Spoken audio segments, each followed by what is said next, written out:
Talking into a microphone. Say something?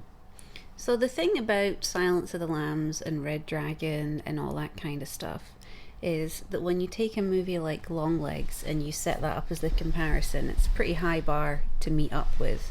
And like those movies are based in reality. They don't have like actual black magic and Satanism in them where like, I think the only movie that's ever done that well, like, oh, the devil is real kind of thing, was The Witch, at the end where that goat's like, oh, it was me the whole time. Like that's the only time I've ever seen that done effectively. So Spoiler alert for I people feel who like haven't seen The Witch. Longlegs was a little bit of it's like they buried all the best bits.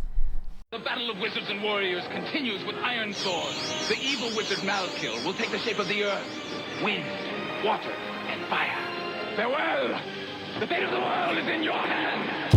You're listening to the Piercing Wizard podcast, and I'm your host, Ryan Willett. I'm a professional body piercer with 20 years experience. I travel around the world teaching technique and safety classes, and I'm a member of the Association of Professional Piercers. Listen in as I talk to my friends and colleagues about our industry so we can all stay sharp.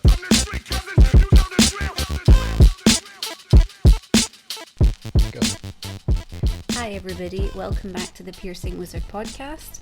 I'm your co-host Lola Slider. There have been some pretty exciting stories in the news this week. None perhaps so greater than Ryan Willett's birthday, which we are celebrating today by doing work for some reason. Ryan, why don't you say hi to everybody and tell them where you're from?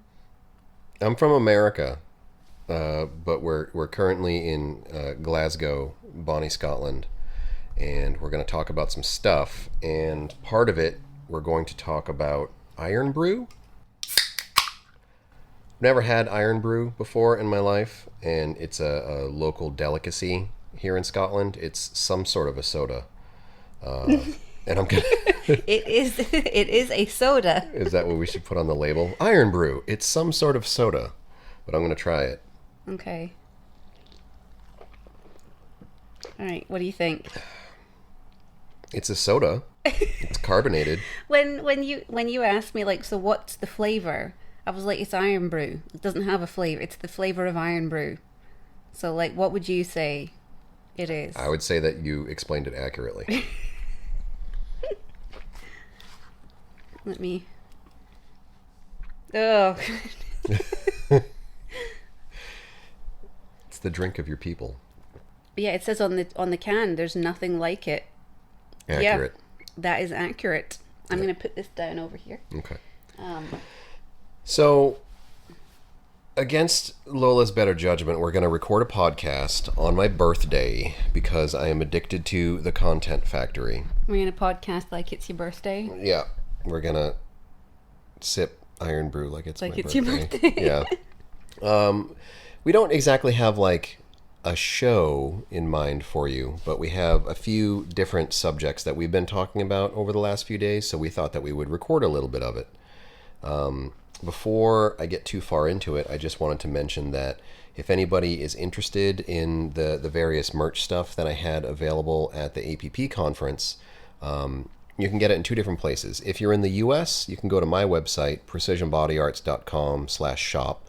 I'll have Crush shirts, I'll have the Defend Piercing Dad hats, I'll have pins and sticker packs and a bunch of stuff. But if you're in the UK, you can also go to the That's the Point website, the needle vendor, and you can get a couple of pins that are actually in the UK available for localized shipping, so you can save quite a bit on shipping costs, and that's that'sthepoint.co.uk. So thanks, Ian.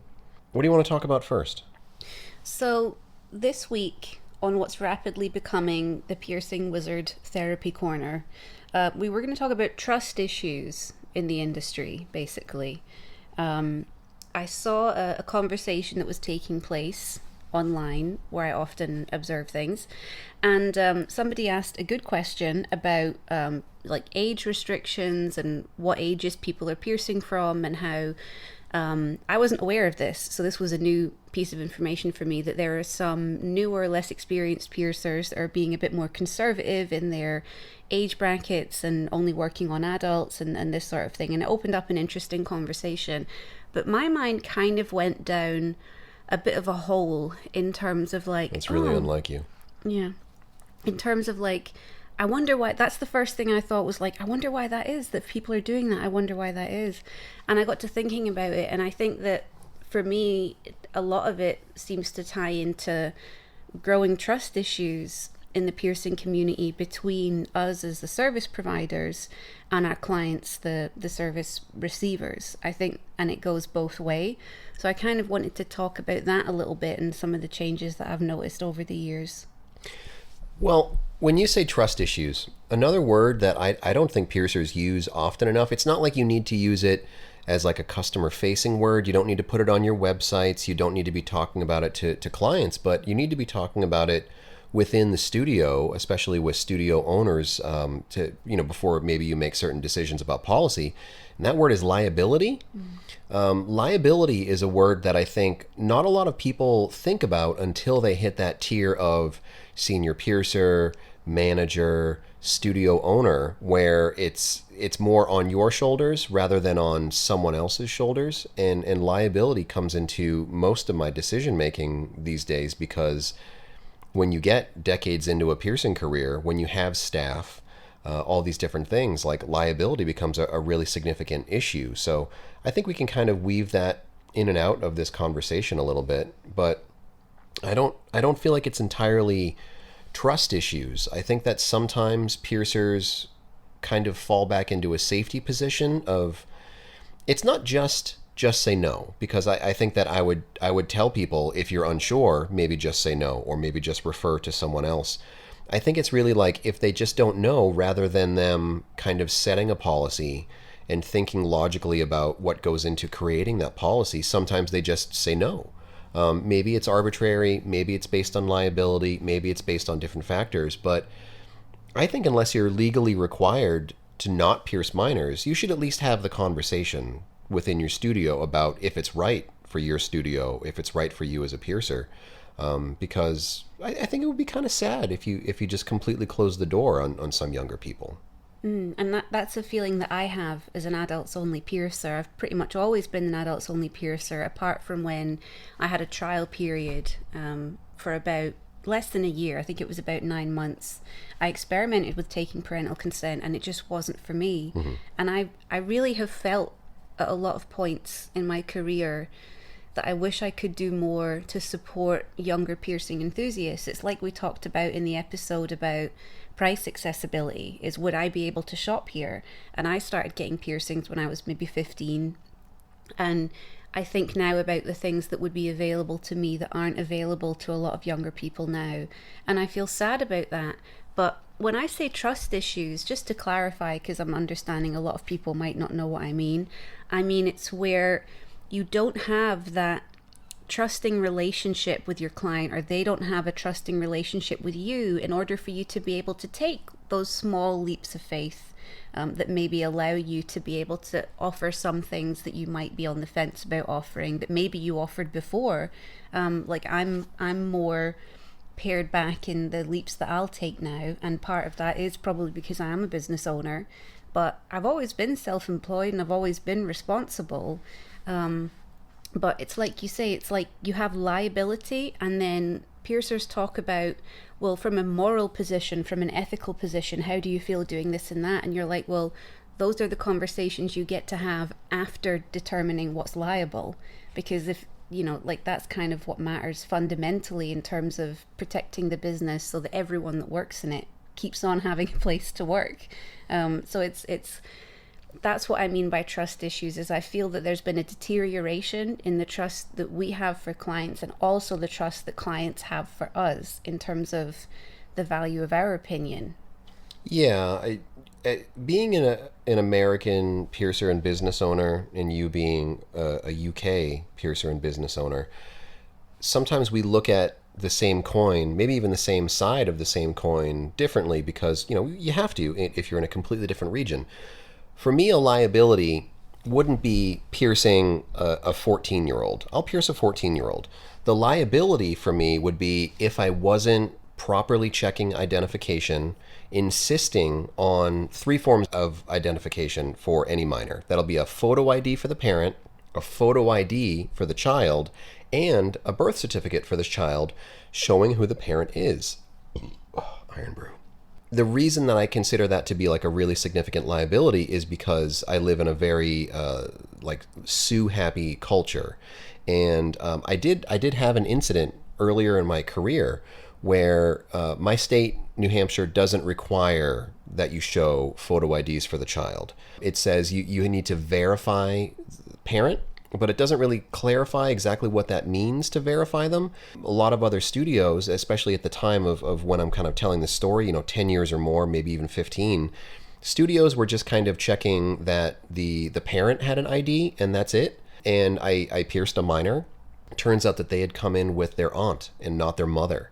And then I got a really angry phone call from the mom. And then that was like the big switch for me, where it was like, I am never, ever going to pierce a child again without all three forms of those IDs, because one lawsuit like that could be the end of my business, which means the end of employment for anyone on my staff. So you really have to look at it as a significant factor.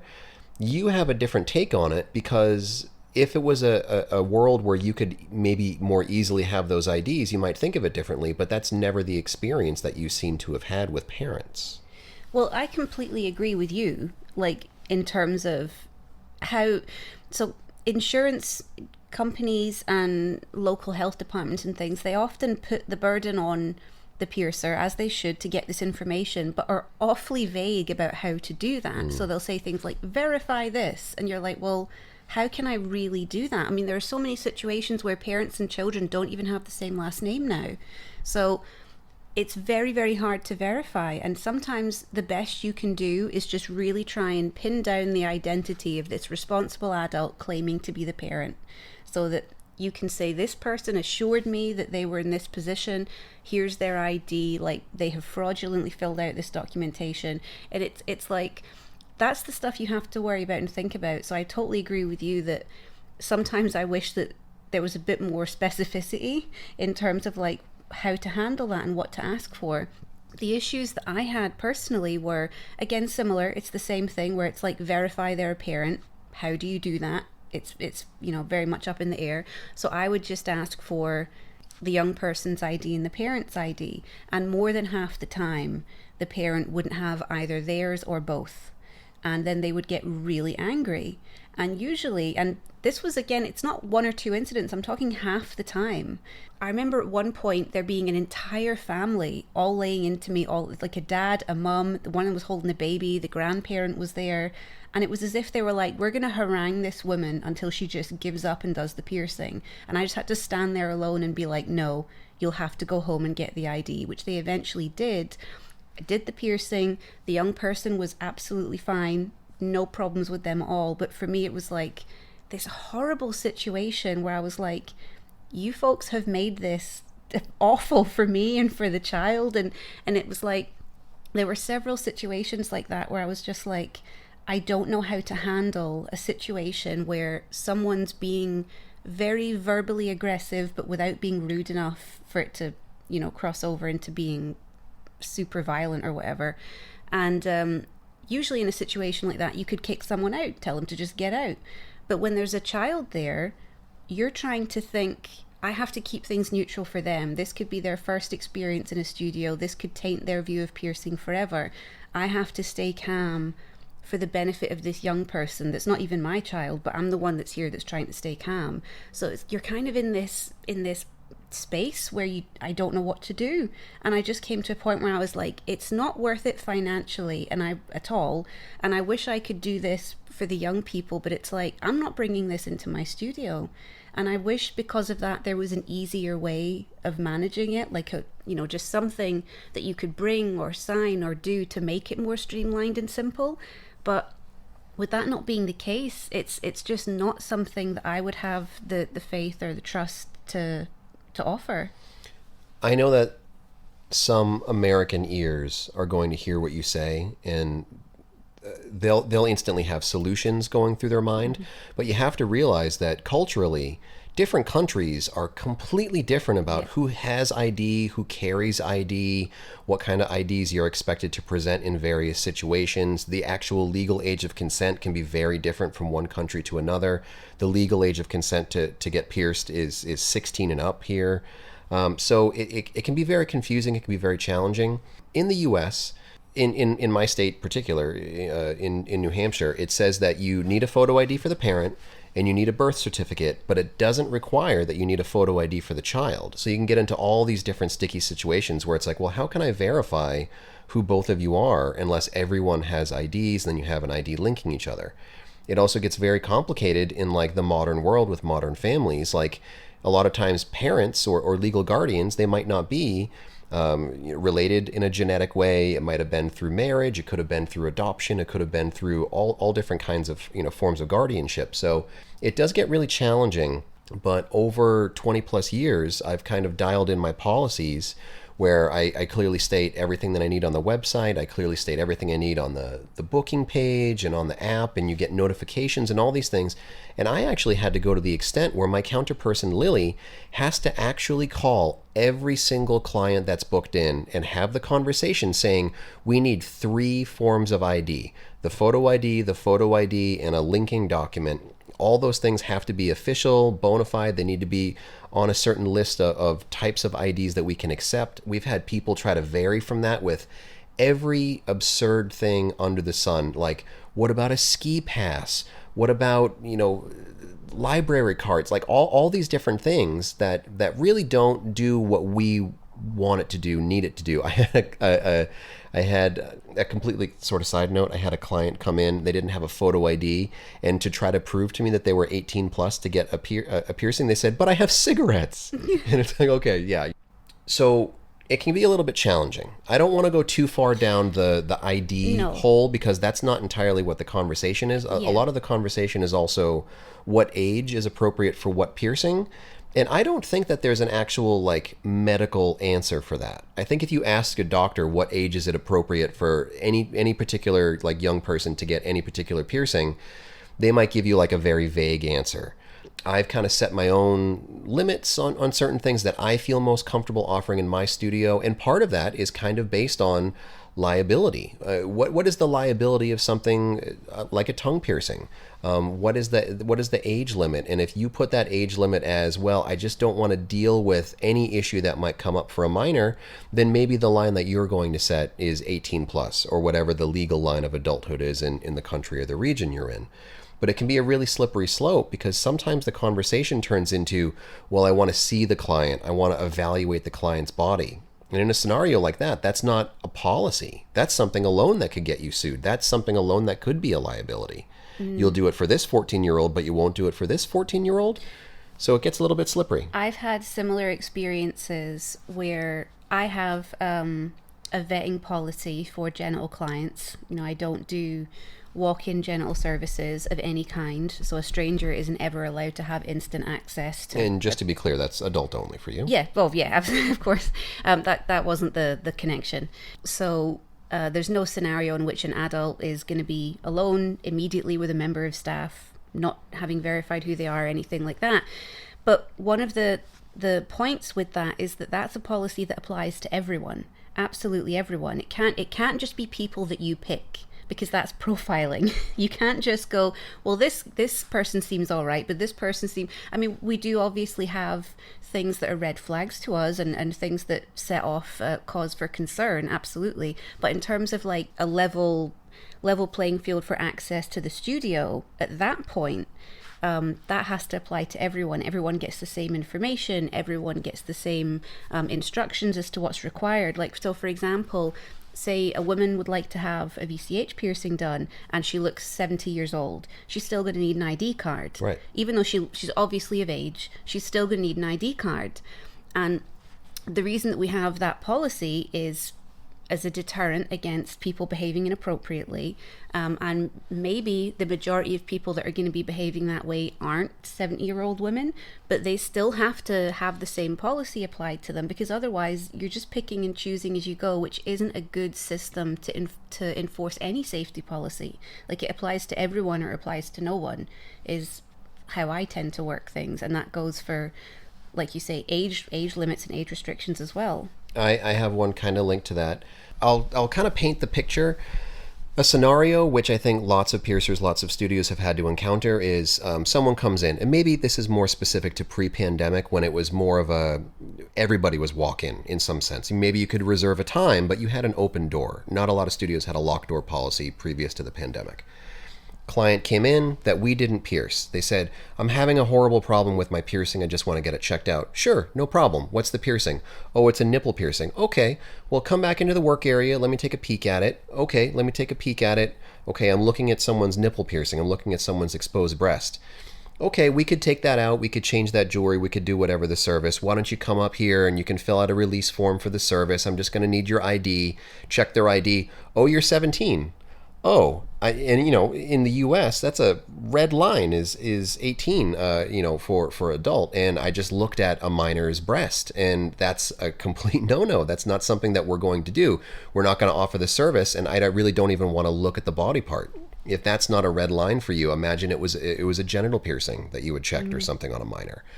So now what our policy is like, even if you want us to look at your piercing, if it's not something that we can see with, exposed skin when you walk through the door, like something on your ear, if it's something where you have to move your clothes in any way, you have to fill out a release form before we're even going to talk about evaluation.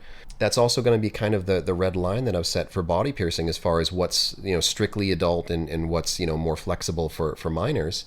And if it's any body part that has to be exposed by the removal of clothes, that's going to be 18 plus only, regardless of gender. If I can't do a nipple piercing on someone assigned female at birth, I'm not going to offer a nipple piercing on someone assigned male at birth, if they're not a legal adult.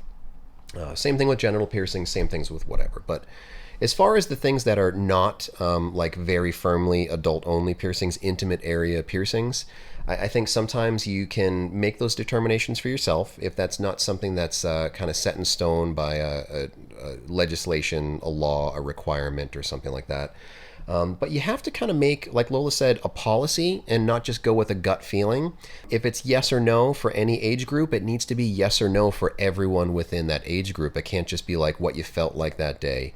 You can't be making the decision of like, well, it's been a slow day. Sure, I'll do this on a minor when I wouldn't typically do it. Sometimes Evan and I have had conversations. Somebody calls up and it's a little bit of a gray area. Sometimes, like if a piercing trend goes a little bit faster than our policies, oh, hey, somebody wants to get a triple forward helix and they're 14. Even if it's sight unseen, even if we haven't done any sort of an evaluation, we need to have the conversation of like, should we, would we? And then it turns into like, well, even if someone was well developed and they looked like they had the ear of an adult, what if they go to school the next day, they tell their 14-year-old friend who has the ear of a child? Then what do we do in those scenarios? So it can get tricky, but have a policy and stick to it. You really don't want to be kind of going with a gut feeling. You really don't want to be making a decision in the moment. Policies are really what are going to be protects you from liability. So in terms of the feeling of trust, or the lack of feeling of trust between from our side as service providers, unfortunately, not always being able to trust the information that we're given. There's also the element where I think that there's more and more of a sense of people coming into studios that don't necessarily trust all the information or take all of the information seriously. I think that for more and more people, it's just a means to an end. They just want to get the thing they want to have done, and you can give them all of this information and advice, but ultimately they're going to seek answers on social media platforms and forums online that support their opinion before they probably even talk to you. And I think something that has eroded that relationship, like that piercer-client relationship, the mutual relationship that goes both ways, is the way that studios are quick to throw each other under the bus a whole lot, especially online, often as a marketing strategy, which we've talked about many, many times over. I would never pierce you with a ring. I would never pierce you with a barbell. It's really rare I'll ever make any kind of a declarative statement where it's like, this is a problem, because it's like I'm that person at work where I'm like, well, sometimes things, go wrong, or these are tricky, or I've made this mistake before myself, it's all about trying to put the person at ease. We've all had piercings that we've had to redo that were done by someone else, and we've probably all been in a situation where we've had a piece of imperfect work out there and maybe someone else has seen that or had to redo it. Like, these things happen in the fullness of any career, and I think that we should always take those things seriously, but I feel like there's the erosion of trust that is perpetuated by us when we throw each other under the bus all of the time, even if we're doing it subtly, like, for example, online saying things like, oh, a shop should never do this or they should never say this, but those things get vaguer and broader and you think, well, what about in this situation or what about in that situation? You know what I mean? And then conversely, from the client perspective, trust is eroded because they're seeing 100 piercers with 100 different opinions. There's no uniformity, which is completely fine. There needn't be uniformity. And they're thinking, well, everyone's just saying something different. And I feel like that's something that's become more apparent in the last kind of 5 years or so, particularly, like, to break it down as pre-pandemic and post-pandemic again, I guess, is that I feel that there has been kind of an erosion in that long-term client relationship. Like, I have long-term clients that have been with me for over a decade, and you have clients that have been with you for over 2 decades. But there are a lot more people that are kind of just studio hopping and getting information from everyone they can talk to, which isn't bad, but sometimes that information is pitted against itself, and I think that also contributes to the erosion of trust. This studio said this studio said this, which one's telling the truth? Or why are you right and they're wrong? Right. And I'll usually say, I don't know why they've said that. Maybe they have different information from me. Maybe they've had different experiences to me. I think this because of this.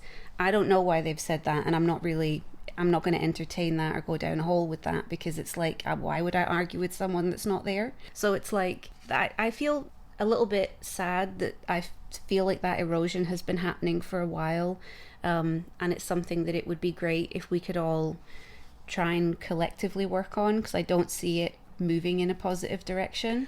There are things that you can make definitive statements on. A piercing needle should be sterile. A piercing needle should be single use. Those can be things where you can make a definitive statement. But other things can vary quite a bit.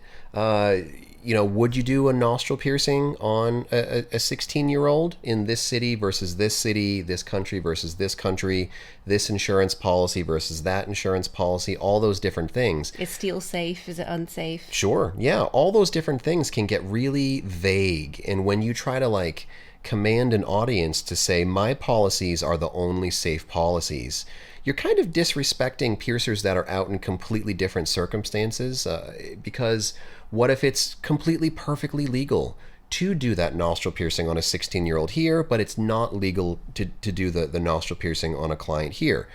That can be a little bit more definitive, but when it's the choice of the studio, there's going to be lines in my mind if someone says, well, what about piercing this on this age client? And I might say, well, that's not something I'm going to offer in my studio. But at the same time, I probably am not going to beat that other piercer over the head unless it's like, oh, do you want to do an industrial on a 4-year-old? Maybe something like that. Sure, I can get on board with that. Really cool 4-year-old. Really cool 4-year-old. Yeah. But I think there are a lot of things where you have to kind of step outside of your own studio and try to think is this a definitive issue or is this a personal preference? Yeah, so I feel like this is something that we've talked about a lot as well, is how piercing isn't just this one thing that's moving forward. It has lots of offshoots and lots of things about it, and some of them move in a positive direction and some of them move in a negative direction. It's not everything getting better all of the time. Like, some things get a bit better and some things get a bit worse. Like, I've talked before on my social media about the Amazonification of body piercing, and the effect of instant buying and instant consumer culture having a negative effect on piercing, and how it's actually probably unreasonable that you would have access to every piece of jewelry ever devised, kind of thing. And it's I feel that the erosion of trust in the industry is something that we should all be kind of watching out for, because we should all be working to build up trust with our communities, and not saying you should believe no one else, just believe me, but don't necessarily put this thing out there that says, oh, well, they're wrong about this, because a lot of the time you're only getting fragments of information. We've also had situations where a customer has maybe bounced from one shop to another, and the piercers at each studio actually know each other well enough to ask like what happened or what went on. So I'm not trying to paint people as being dishonest, but just to keep in mind that often we're getting fragmented information. So you have clients that are getting a little bit of everything on social media and trying to piece together their answers. You have piercers that are getting a little bit of information from clients about their experiences, and everyone's just kind of like clambering to be on top of each other.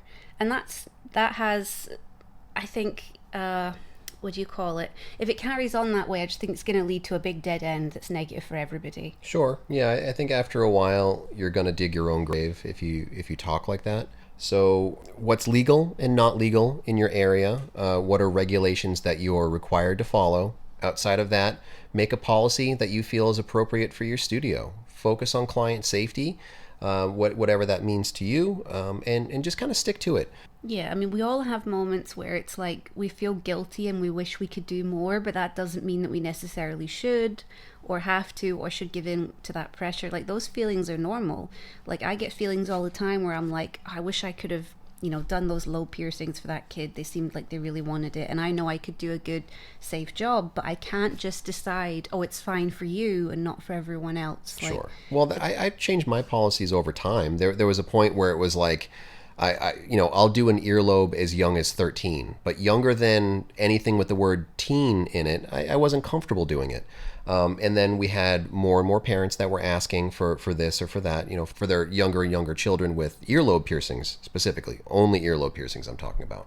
So we had to change our policy, but we changed our policy. We didn't just say like, sure, I'll do it on your 11-year-old because I need to pay a bill. We changed a policy on it. So just focus on it, have the conversation with your studios, understand what your regulations are backwards and forwards, understand any sort of other limitations like maybe those set by your insurance carriers, things like that. But I think that's probably a good place to leave that conversation. Do you have anything else you want to add on it? So if that conversation didn't draw you out enough, I would like to talk about instrument reprocessing a little bit, which is, I know, a very exciting topic.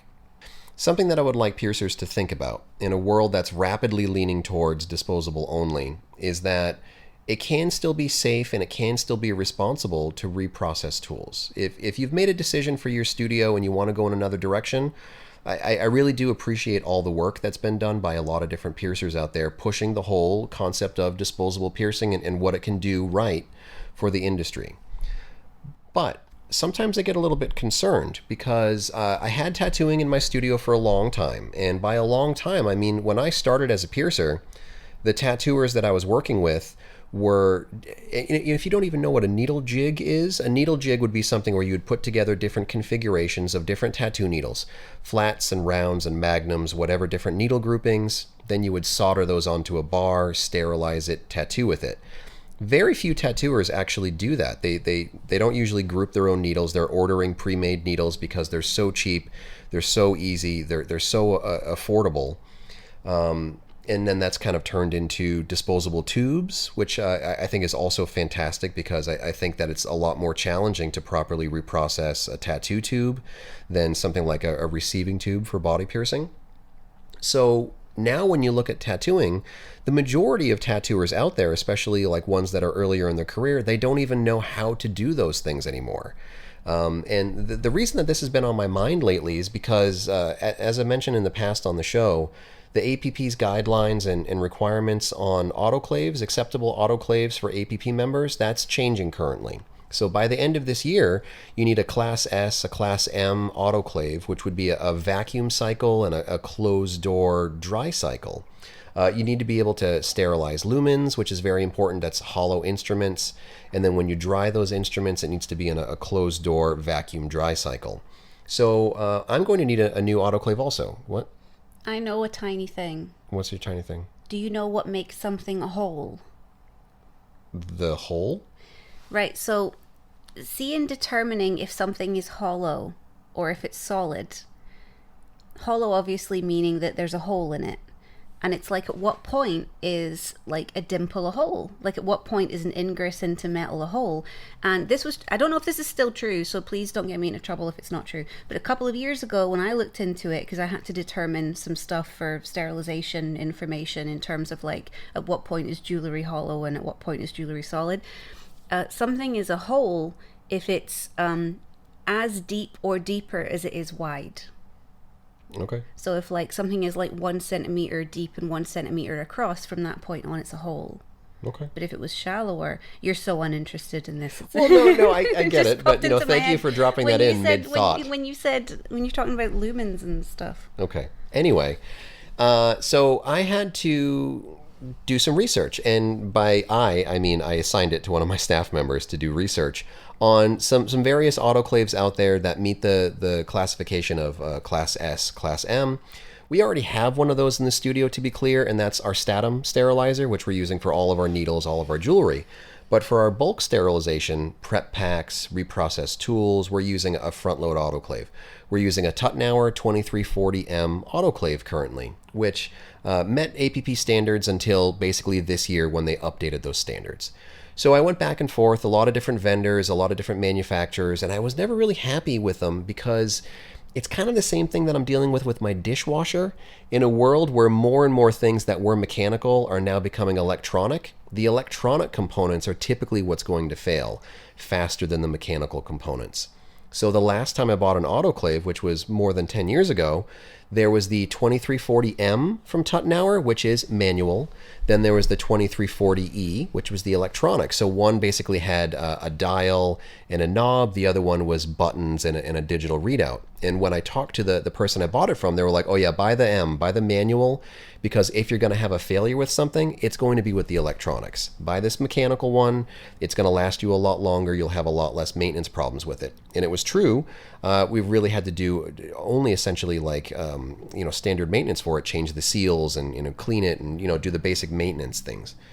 So now when I'm in a situation of having to revisit that and get a new autoclave, all of them are very heavy on the electronics. All of them look like plastic and electronics, and it kind of bothers me because I know that eventually it's going to be a headache because the electronics are going to break, and it's a lot more difficult, it's a lot more challenging to fix electronics than it is to fix something mechanical, in my opinion. I'm handy with something mechanical.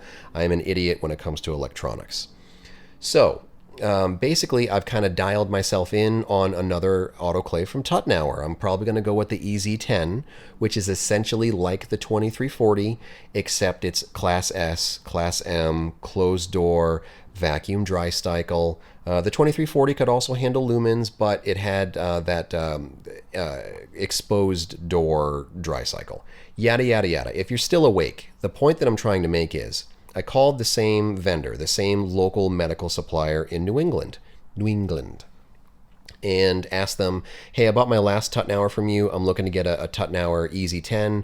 Is that something I can order from you? And he said, I honestly don't even know because I don't remember the last time a studio wanted to buy an autoclave.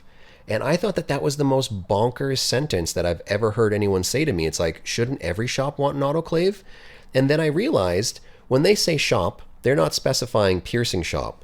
They sell to a lot of different tattoo shops. And the entire tattoo world, or at least the entire tattoo world in my area, has moved drastically away from needing an autoclave because everything they're buying is disposable and pre-packaged.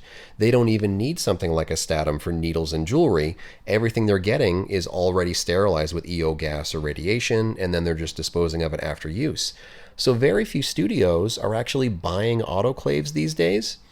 So it just kind of ran me to this issue of, okay, let's switch that over to piercing studios. I think that we're all kind of on the same page that your needles and your jewelry need to be sterilized, so you'll need a sterilizer for that at least. Some people are ordering them pre-sterilized, but sometimes I find the quality of pre-sterilized jewelry to be a little bit more questionable. Pre-sterilized needles may be a lot less of an issue, but pre-sterilized jewelry doesn't come up very often as far as a quality piece of jewelry. So I'm going to see a studio is needing an autoclave to sterilize those things.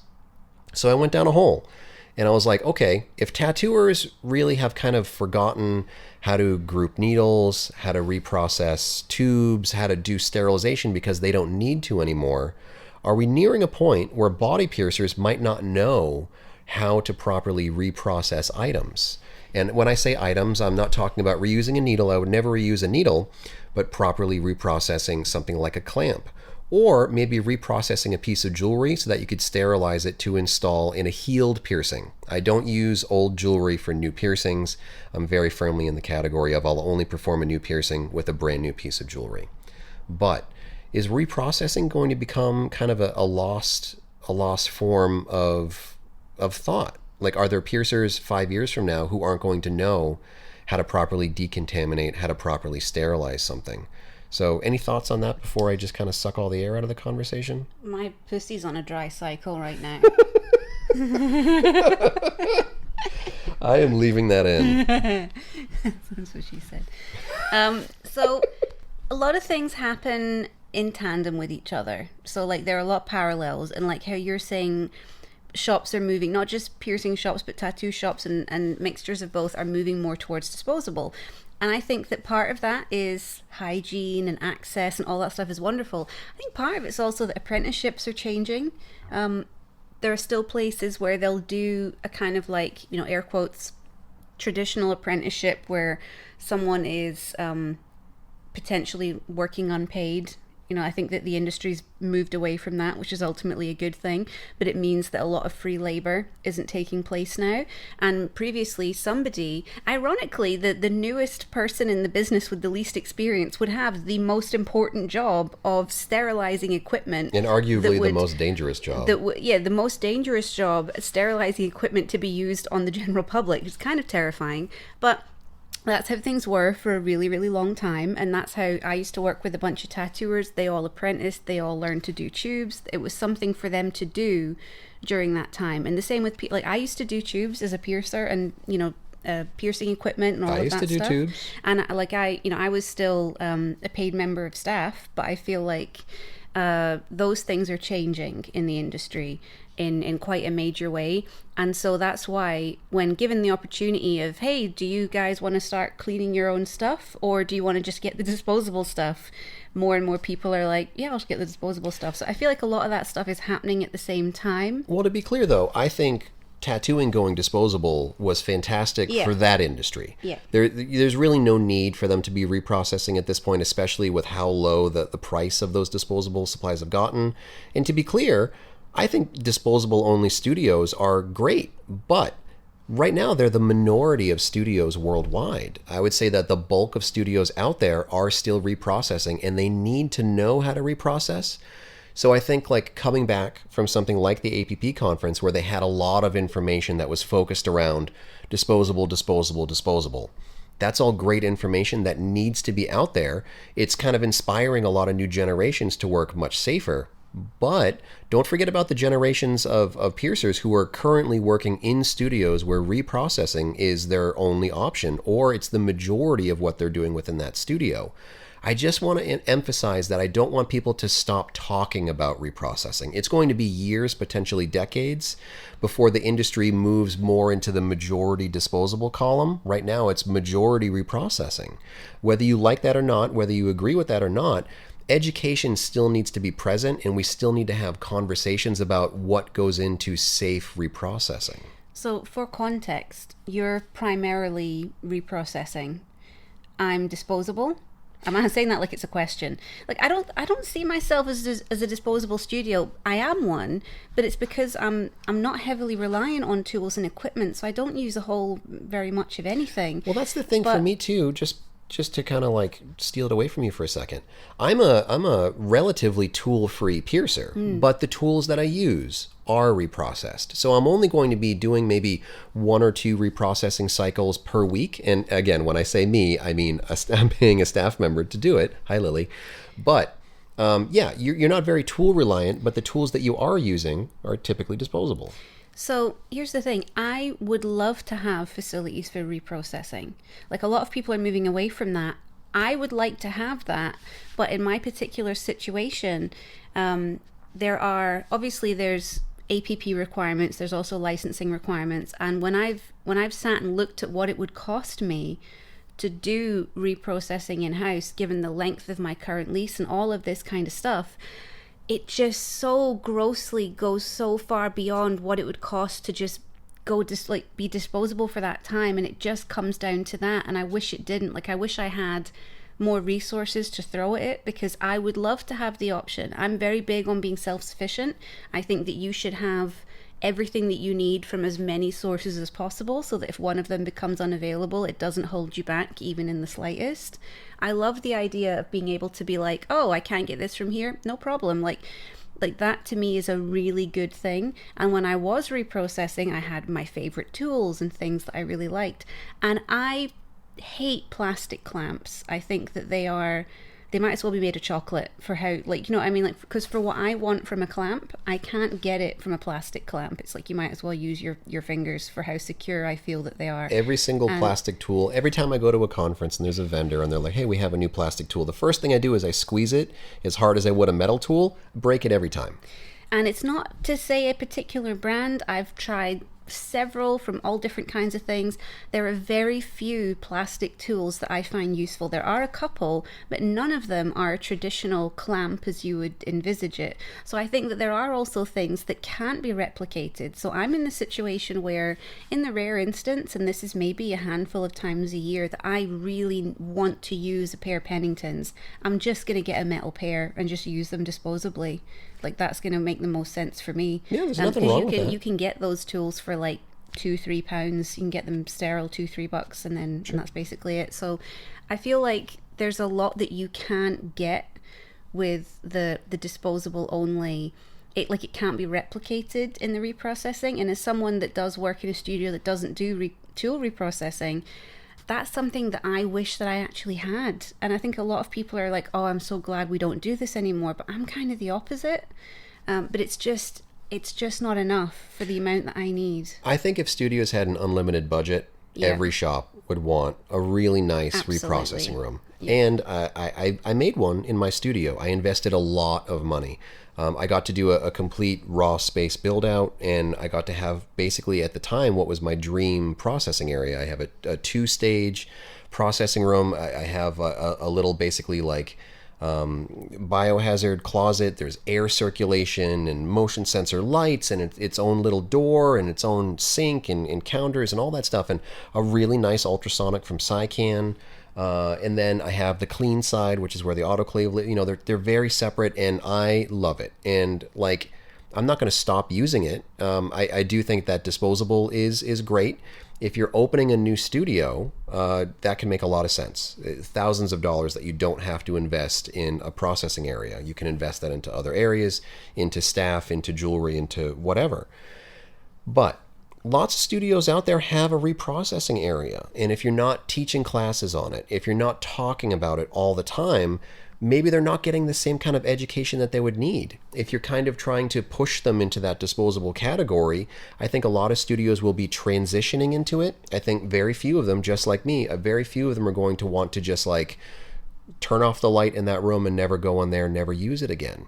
So you have to talk about biofilm, what biofilm is. You have to talk about proper decontamination, proper sterilization, the difference between disinfection and sterilization, all those different things.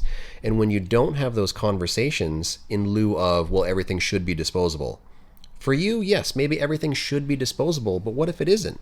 Then what do you do, and how do you do it safely? For the client, for the staff member, all those things still need to be talked about, even in a world that's moving towards disposable, which I'm perfectly in favor of. Is that it? Did I put people to sleep? Yes. Okay. So did you want to talk a little bit about reprocessing jewelry for wear in a heel piercing, or in my situation, like something that came up for me was reprocessing jewelry to return it to the vendor safely? Sure. Well, you know, I think that piercers have a better sense now that if you had a jewelry breakage, you can't just send it back to the manufacturer covered in gunk.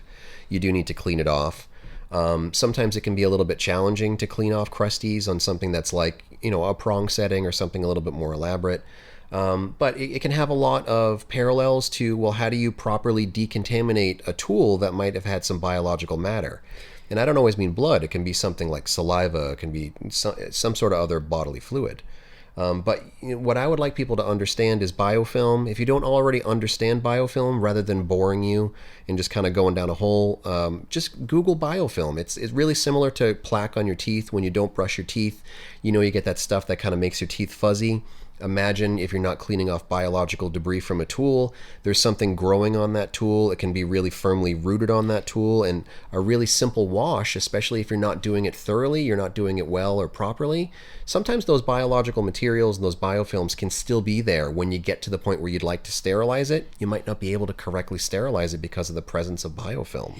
Right. So to keep it simple, because there are so many different ways that you can peel a banana, just keep it broad stroke, and there are also so many ways that I can be wrong. Like biofilm is something that exists all over the place. It's in your kitchen, it's in your bathroom. Like, it's not something that's unique to piercing and body jewelry and that kind of thing. And it's where basically like little cities of bacteria can form over time on a surface. Propagate. And then biofilm, as you say, is resistant to a lot of forms of cleaning, especially the longer it's allowed to develop. So there are differences between how you would process a tool that had just been used compared to a piece of jewelry that had been worn for several years, because they're going to have completely different levels of contamination. And in a weird way, it might seem like, oh, the tool's the most contaminated thing, it was just used in a piercing. But then you might think, oh, the jewelry, that might be lower on your radar, but actually that might have biofilm on it that's going to be harder to remove. And you can't just put that in an autoclave and expect it to become sterile, because the biofilm will basically act as like a protective covering for what's underneath. So it's weird the way that we kind of sometimes rank things in our minds in terms of how critical they are, but that's why it's important sometimes to consider things like biofilm when it comes to the handling of jewelry, in terms of the potential for harm that can do, and why it's so important to make sure that it's handled safely, especially if it's being exposed to parts of your studio. If, like me, you don't have a designated reprocessing room for handling things like that, you have to have really well thought out procedural policies in store, so someone's not just handing you this piece of heavily contaminated material, and you don't have a policy in place for how to handle that. So that's another thing to consider if you're opening up a studio and you're solely disposable. Yeah, that's another reason why I like my reprocessing area. Like, when in doubt, you move the contaminated item into the contaminated zone, Yep. And then you're protecting all the other zones. If you're just having to decontaminate some piece of jewelry that someone's worn for years that's covered in gunk, and you have to do that in your piercing room or maybe your statum area, I'm not going to want to do that in my studio. So again, a lot of this stuff, if a theme is being tied together, it's just have a policy, think out that policy, and don't try to wing it in the moment. Ask for help. Ask for advice, ask for guidance. Like, if you ask for guidance from certain people, like, they love talking about this nerdy stuff. Like, I love talking about it. You get in touch with somebody like a Jeff, like a Becky Dill, like, Brian Skelly or something like that. They're going to want to, like, they're excited because they know this information. They're going to want to tell you this information so that you can get excited about it, because we're all geeks.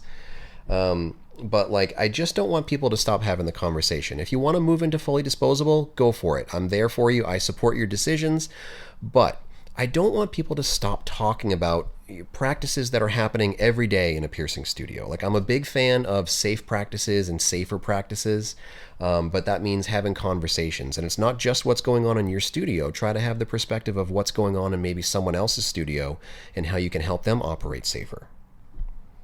Anything else you want to add? No. Okay. I'm doing my best to not put my foot in my mouth and say anything factually inaccurate, so I think I've done my very best. You're doing great. I've done as much as I can. You're reducing liability.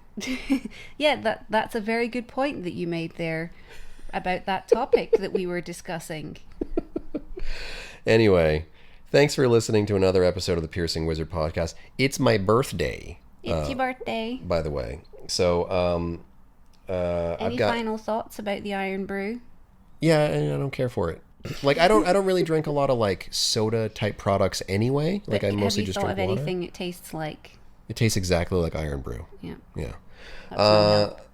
I am working on a new video for patreon.com/RyanPB8. This is probably where most people are going to turn off the episode. All about tragus piercings, how to perform them from the back to the front with a bent needle. I've been working on that a little bit on this trip. I'm going to record a little bit more supportive content when I get home and publish that hopefully within the next week or two. But you can find that along with a buttload of other information. I got a really cool bevel theory video if you want to check that stuff out. But well, for the people that didn't tune out, we are going to be teaching a session at BMXNet. Oh God, are we going to start this conversation now? No. It's going to go for an hour. About transitioning from cannula needles to blade needles, and some of the tips and tricks that I found helpful as someone that actually did that, some of the misconceptions that are sometimes propagated about one or both of those kinds of needles. You used the word right. I did. Hey, so yeah, we're gonna get ourselves in all kinds of hot water. I don't think we will. No. Because we respect people that use cannulas and we respect people that use blade needles. And we're just going to be talking about some different ways that you can use either of them. So if you're going to be at BMX, please come to our classes. We're teaching a whole bunch, even though there are 1,000 classes at BMX this year. Yep. Please try to come to some of ours. We'll see you in Berlin shortly, and then we'll see you in Nottingham shortly after that. Auf Wiedersehen. Auf Wiedersehen. For more information about the show, visit piercingwizardpodcast.com or like Piercing Wizard Podcast on Facebook. For more info about your host, visit precisionbodyarts.com or search Ryan PBA on Facebook, Instagram, and Tumblr. If you enjoy the show, you can subscribe on iTunes, Apple Podcast, and Google Play. Music by Benny B. Blanco. Show copyright 2017, Precision Body Arts LLC, all rights reserved.